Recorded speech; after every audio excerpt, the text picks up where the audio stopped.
It is 4:30, so we will go ahead and call the meeting to order. We'll start with our Pledge of Allegiance and then our invocation by Council Member Frank Stevenson.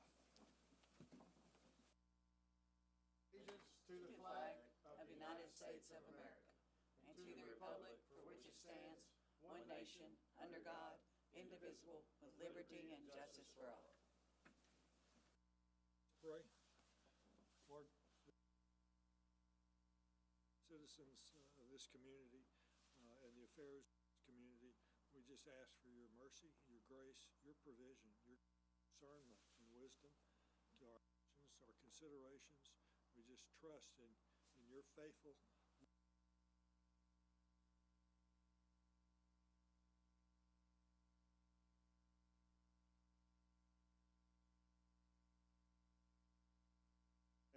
Kim, can we have a roll call? Yes, sir. Misty Cavanaugh. Here. Marvin Hightower. Present. Adam Townsend. Here. Larry Knopfsinger. Here. Frank Stevenson. here. Glenda Wade. Mayor, we do have a quorum. All right, we have the first order of business is the approval of minutes from the December 1st meeting. The December 1st, 2025 City Council meeting was held in the City Council chambers at 4:30 p.m. It was called to order by Mayor Kevin Cotton with Pledge of Allegiance and an invocation by Councilmember Glenda Wade. Mayor and all council members were present for the meeting. We had approval of the minutes of November 17, 2025. We had approval of bills and payroll. We had a council committee report where we had a motion to approve the funding of relocating the soapbox derby course to the city park in the amount of $100,000 contingent on commitment of $250,000 of outside funds by June 2026. That was approved. We had an ordinance of the City Council of the City of Madisonville providing for the issuance of its general obligation bond, Series 2025 was approved. We approved a bid for Knoll Avenue Sewer Improvements Phase 3 for the amount of $2,208,713.50 from Bobby Luttrell and Sons. We had an approval where we accepted an offer to sell the surplus lot at 819 South Main Street for the sum of $155,000. We had several reappointments. We reappointed Susie Schultz to the Tree Board. We also had a reappointment of Michael Hunt to Tourism Advisory Board, a reappointment of Chip Tate to Tourism Advisory Board. We had a reappointment of Elizabeth Odom to the Tourism Advisory Board, along with Debbie Myers to the Tourism Advisory Board, Devi Thorpe to Tourism Advisory Board, Lyle Crouch to Tourism Advisory Board. Sid Hill is a new appointment to the Tourism Advisory Board. And then we also had a motion to adjourn and approval. Are there any corrections to the minutes? If not, do I have a motion to approve? So moved. Have a second? Second. Motion and a second. Any questions? All in favor say aye. Aye.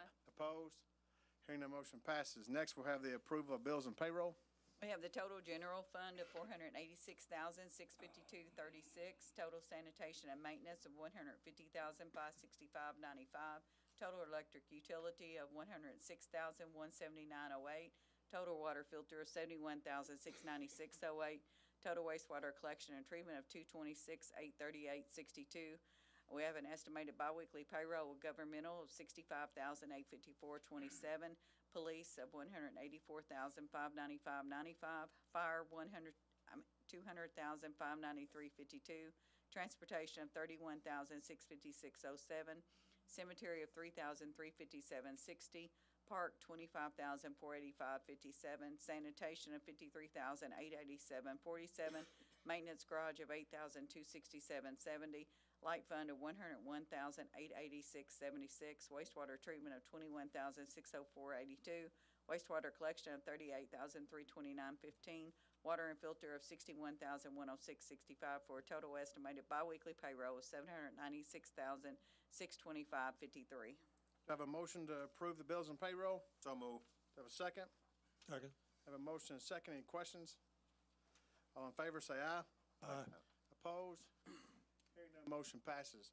Next, we have an announcement that I'd like to make, and actually I'd like for Brad Long to step up to the podium and give us just a quick update on some of the things that have just happened. Brad, if you don't mind to step up.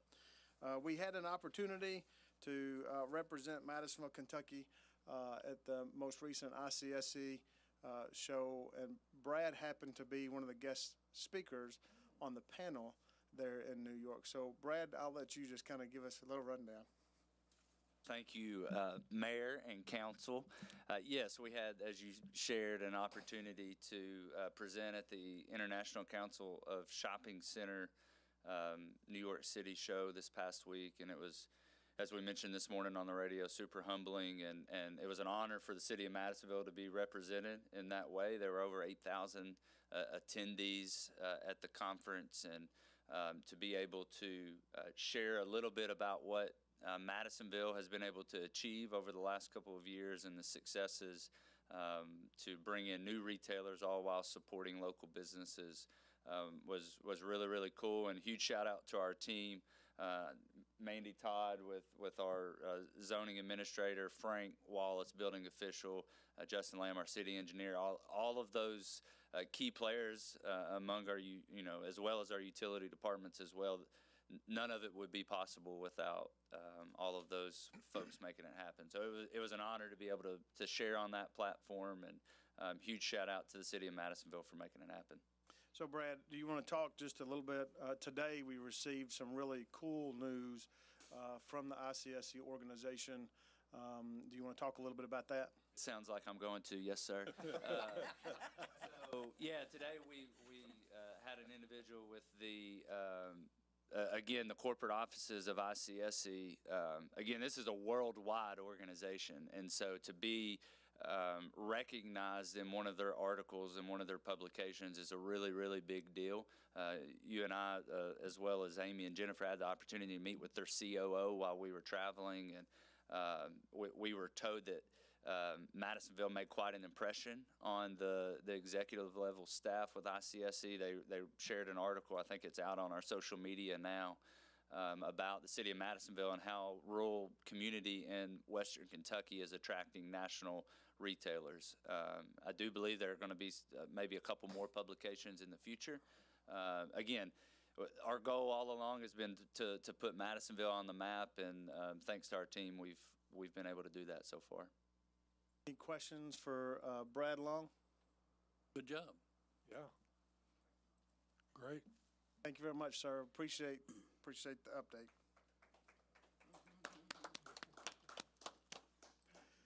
All right, next we'll have some department reports. We'll start with Fire Chief Jason Eli.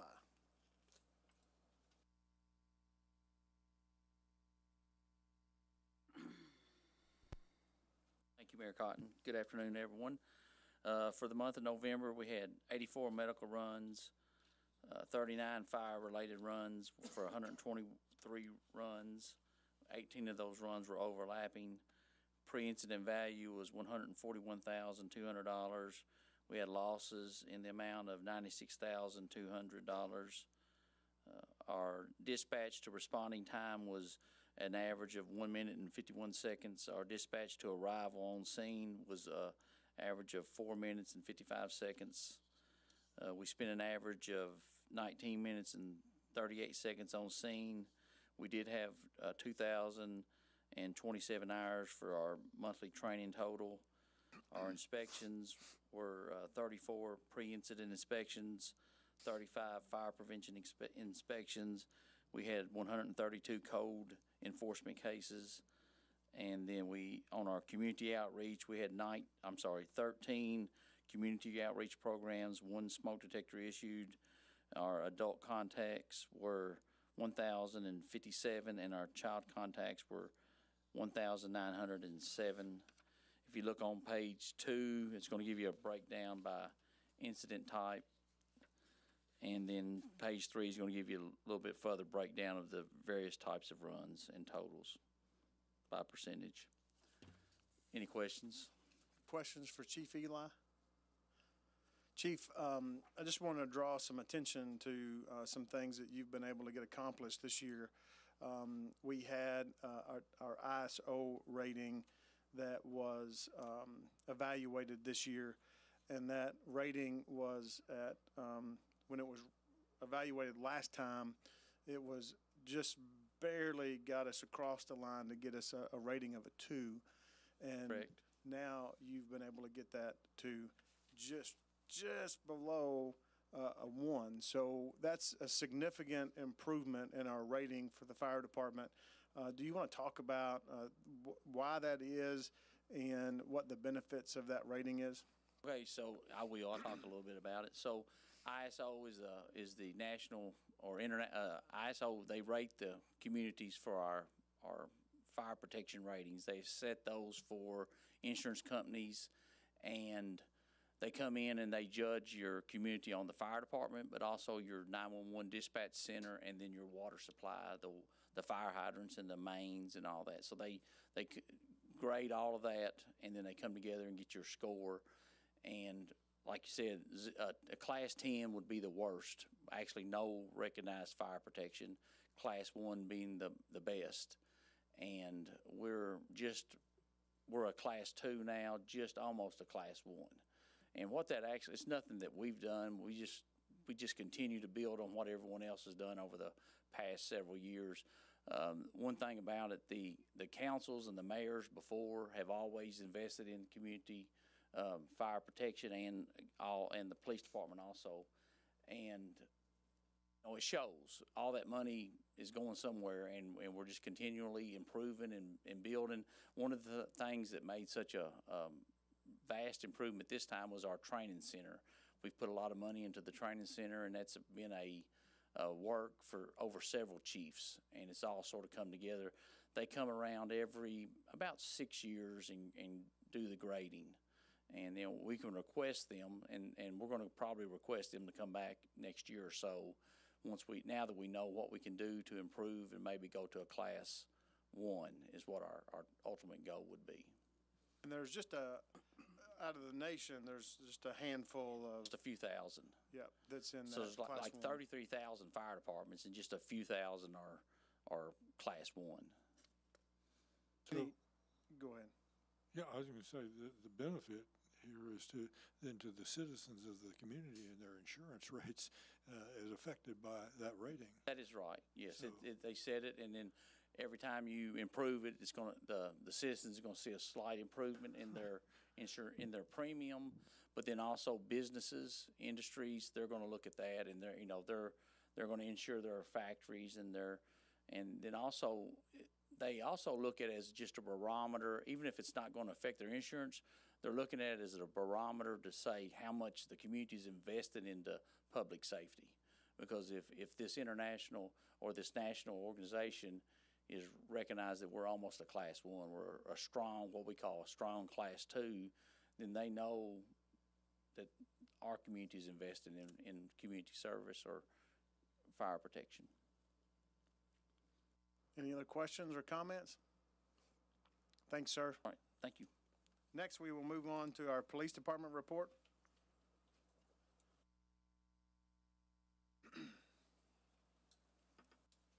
Good afternoon, Mayor Cotton and council members. Police Department report for November of 2025. We answered a total of 3,245 call responses, made 152 arrests, 30 felonies, and 122 non-felonies. We investigated 45 traffic accidents, and our average response time is 4.13 minutes. On to page 2. Our total drug seizures for the month. The total street value, $11,866, and the most common drug seized was marijuana. To page 5. Traffic accidents, highest times were Thursdays at around 3 p.m.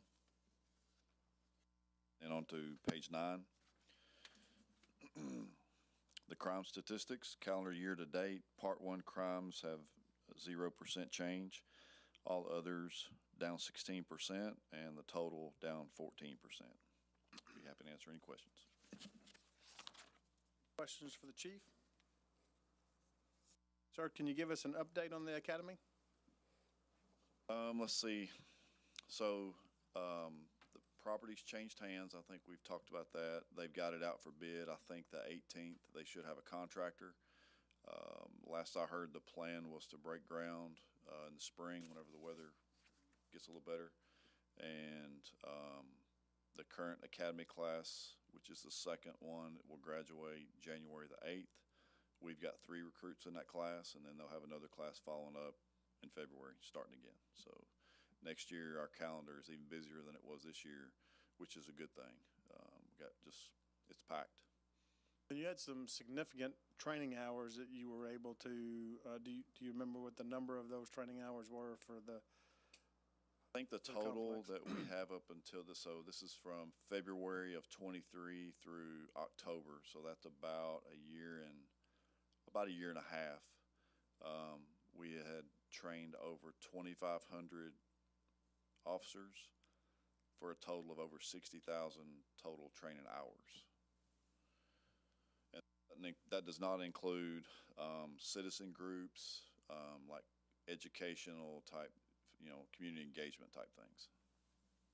A shout out goes to the Madisonville Police Department for the vision and the willingness to say, let's do it and let's fight for it, and because that would not have happened had you all not brought that to our attention and gave that opportunity. So thank you very much. We appreciate it.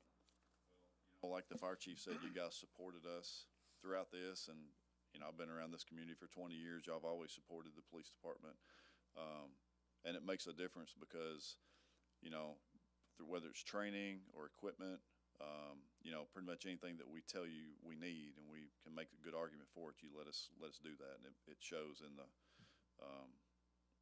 results, the crime rate. Very much, sir. All right. Next, we will have our planning and zoning report by the zoning director, Mandy Todd. Evening, Mayor and Council. For the month of November, we had 1 new residential permit, 1 new multifamily, 5 residential accessories, and 3 commercial alterations.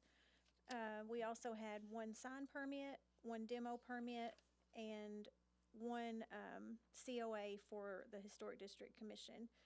For a total of 13 permits, the total construction cost for the month of November was $3,823,695, and the total permit fees collected for the month were $5,020.72.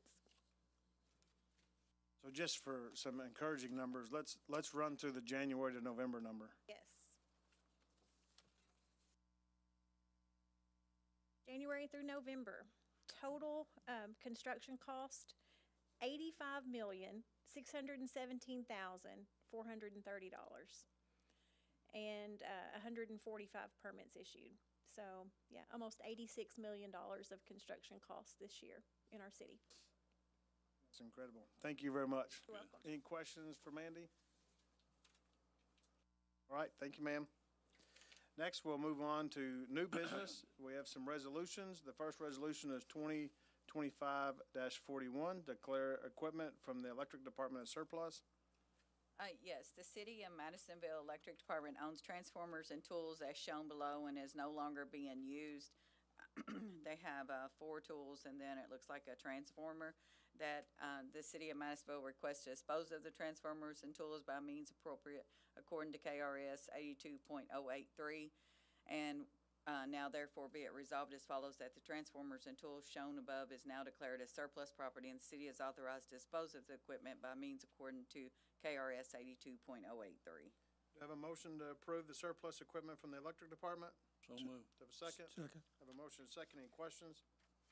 All in favor say aye. Aye. Opposed? Hearing none, motion passes. Next, 2025-42, declare vehicles and equipment from wastewater collection as surplus. Whereas the City of Madisonville wastewater collection owns the following described vehicles and equipment. It's a 1999 International Digger truck, a 2002 Chevy dump truck with air brakes, a 2010 Ford F-150, and a camera trailer system. And whereas the City of Madisonville wastewater collection department requests to dispose of the vehicles and equipment by means appropriate according to KRS 82.083.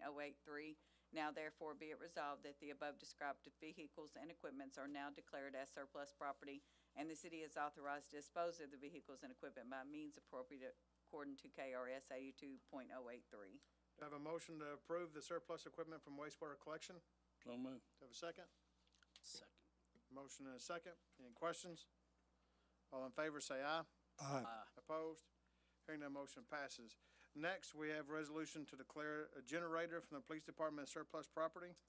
Whereas the City of Madisonville Police Department owns a generator that is no longer in service, and whereas the 25 kW Generac generator was replaced 3 years ago by a larger one that will run the whole police department, whereas the City of Madisonville requests to dispose of the generator and donate it to the Hopkins County Humane Society to be used at the temporary location on Doolan Street.